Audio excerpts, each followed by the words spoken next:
Au Quick, au drive de Quick. Ouais, ça arrive. Ça m'est arrivé une fois ouais, avec un mec qui faisait des trucs au téléphone, des trucs de hotline. Il avait pété un plomb.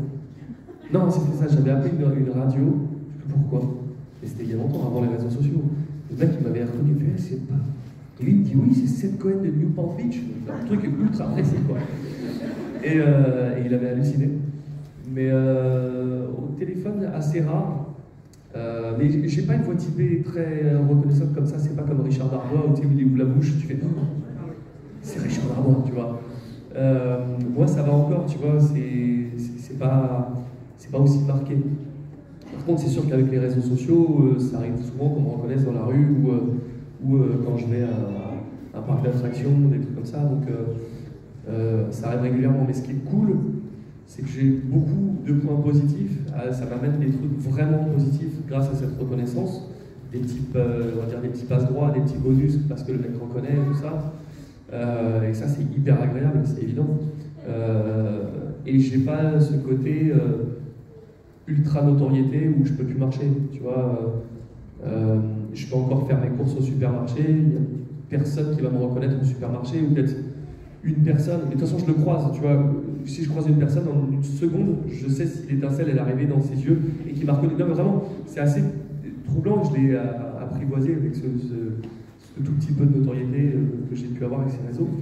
Et en une seconde, tu sais, je croise le regard, je sais s'il m'a reconnu ou pas. Donc la discussion, ça change à ce moment-là, mais ça mène que du positif la plupart du temps. Donc, et puis quand on me reconnaît, c'est tellement peu souvent que ça ne me vient pas relou. Donc là, vraiment, j'en voudrais pas plus en tout cas de notoriété, ça me va très bien. Je voudrais vraiment pas plus ça que avoir 1 million d'abonnés sur Insta. Je pense que ça mène encore autre chose, encore que dans les réseaux, c'est à part. Quoi. Parce que je vois les TikTok, des fois tu dis il y a 5 millions sur TikTok, je sais pas qui c'est. Ouais. Mais parce que c'est des trucs bien précis. Mais en tout cas, là ce que je dis, c'est cool. J'en profite. C'est quand même vachement classe. Ouais, c'est cool. Après, je pense que trop après. Ah ouais, ça je trouve. Et ça me plairait pas, hein. Je voudrais clairement pas de la notoriété de Squeezie. Ouais, vraiment. Que si tu veux même plus sortir de chez toi pour aller sortir les poubelles sans que tu aies quelqu'un qui te chope. Ouais. Non, ça va être difficile. Bah, c'est vrai qu'une fois j'étais avec Sora et il y avait un groupe de jeunes qui arrivaient. Et d'un seul coup, il tournait la tête, attendre que le groupe passe. Je lui dis qu'est-ce qui se passe? Il me dit bah, ils vont arriver. C'est sûr que s'il restait comme ça, c'est sûr qu'il aurait reconnu. C'est un autre mode de vie. Après, c'est cool, hein, ça a des avantages, mais ça va pas être facile. Il y a une énorme notoriété comme ça. Ça va avoir trop après. C'est clair que je pense que personne ne voit ça. Est-ce qu'il y a d'autres questions? Là, Lucas ou comme tu veux. Vous avez parlé des études tout à l'heure. Oui. Et j'aimerais revenir là-dessus parce que si on fait une licence par exemple d'un spectacle, c'est plusieurs choses, c'est pas uniquement comédien, mais il y a la comédie dedans. Vous conseilleriez quand même de faire en parallèle le conservatoire ou ça pourrait suffire vu qu'il y a de la comédie? Ça suffira pas. Ça suffira pas parce que ça englobe trop de trucs. Tu vois, c'est comme si tu dis je suis en école de cinéma et tu fais et du montage, et du mix audio, et de la réal, et comédien.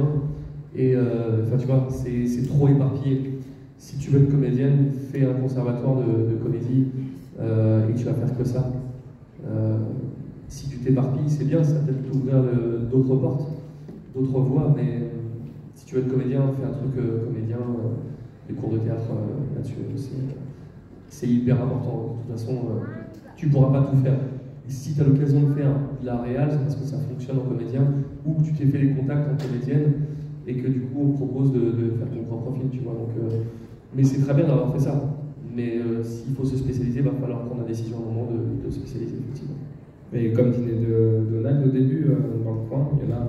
Et oui, il y en a partout. Dans le coin, ouais, il y en a. Donc c'est pas un secteur hyper fermé. C'est juste que voilà, il faut prendre les devants et puis y aller, quoi. Si vraiment c'est votre passion, il faut le faire. Faut vraiment le faire. Du coup, il y avait une question là-bas. Vas-y, je t'en prie. Alors, premièrement, il y a un mec qui tape un malaise en plein milieu de la question. Ouais, je suis stressé. Non, alors moi, ma question c'était ça. En plus, c'est bon, c'est moi qui dois faire le malaise à la base. Non, tu veux te mettre debout? Non, bah encore pire déjà que je fais du coup avec mes talonnettes. Si tu veux, il y a une chaise à côté. C'est pas lui mettre une tarte sur la gueule, si alors si je peux m'asseoir à côté de Donald Renew, je vais vraiment faire le malaise, mais si je peux, Non, en vrai, je voulais savoir, t'as un peu répondu à la question juste avant en fait, du coup, comment ça se passe pour les contacts? Est-ce que c'est les réals qui viennent te voir? Si tu postes quelque chose, par exemple, maintenant sur le réseau, c'est plus facile de se faire reconnaître, de se faire voir. Donc est-ce que c'est plus facile de poster sur le réseau et attendre qu'un réal vienne te voir, ou c'est plus facile d'aller voir un réal en donnant tes posts à toi-même? Est-ce que tu parles de faire tes bandes rythmo, bandes démo et de voir des directeurs artistiques, tu veux dire? C'est ça, ouais. Ok, parce qu'en réel, c'est vraiment celui qui fait le film. Oui, directeur.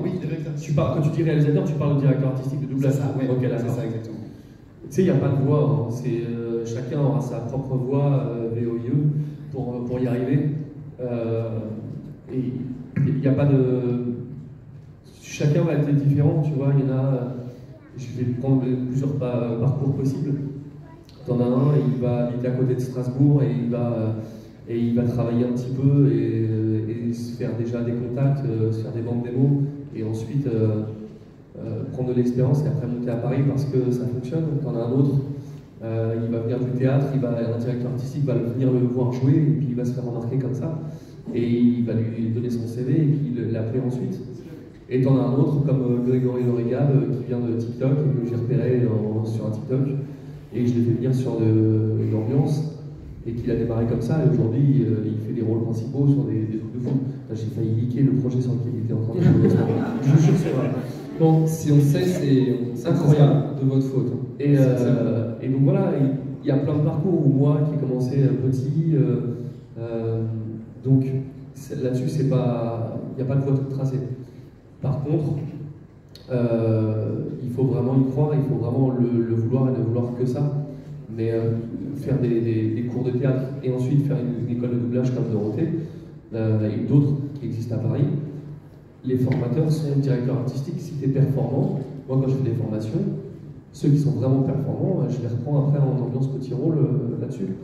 Donc se former, comme on en parlait dans le coin, c'est pas un souci parce que après tu fais une école de doublage et si tu es performant, on te remarque, tu peux démarrer comme ça.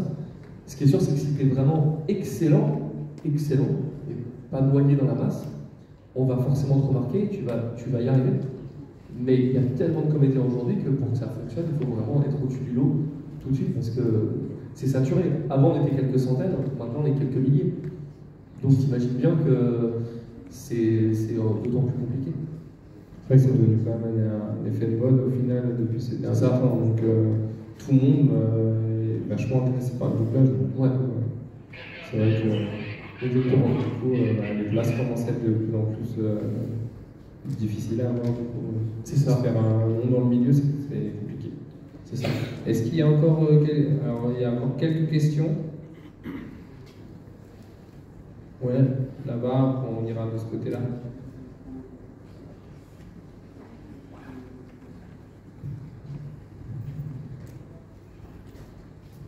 Bonjour Donald, j'ai une petite question. À force de doubler, et maintenant avec la notoriété que tu as, est-ce que tu as déjà envisagé, eu l'envie ou même eu la possibilité de tourner toi-même jouer sur une série, sur un film?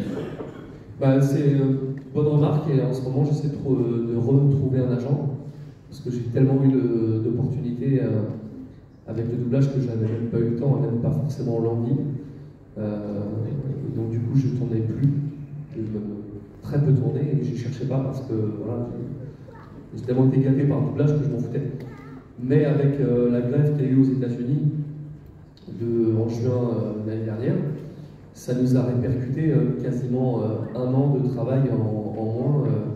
Depuis septembre jusqu'à maintenant, le travail a été très peu fourni. C'est-à-dire que ce que j'aurais fait sur un mois de septembre normal, blindé de taf, je l'ai fait jusqu'à maintenant, de septembre à juin, et je suis même pas sûr d'arriver au niveau de ce que j'aurais fait en un mois avec des projets intéressants comme d'habitude. Donc ça a fait tellement tout drôle de ne plus avoir de taf. Je me suis dit, si jamais l'IA gagne le combat et qu'il n'y a plus de doublage, je me vois mal être juste producteur d'émissions ou faire des vidéos YouTube et tout comme ça. Mon métier, c'est quand même de jouer la comédie. Moi, je me suis dit, il faut que je me bouge et que j'essaie de trouver un agent.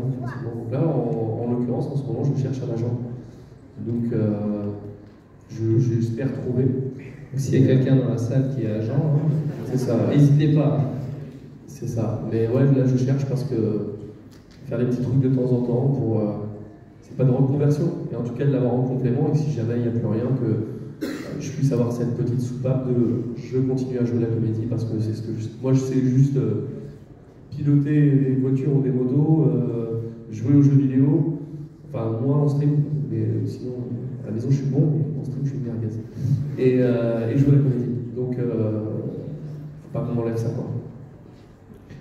Merci. Donc du coup on va finir par une dernière question.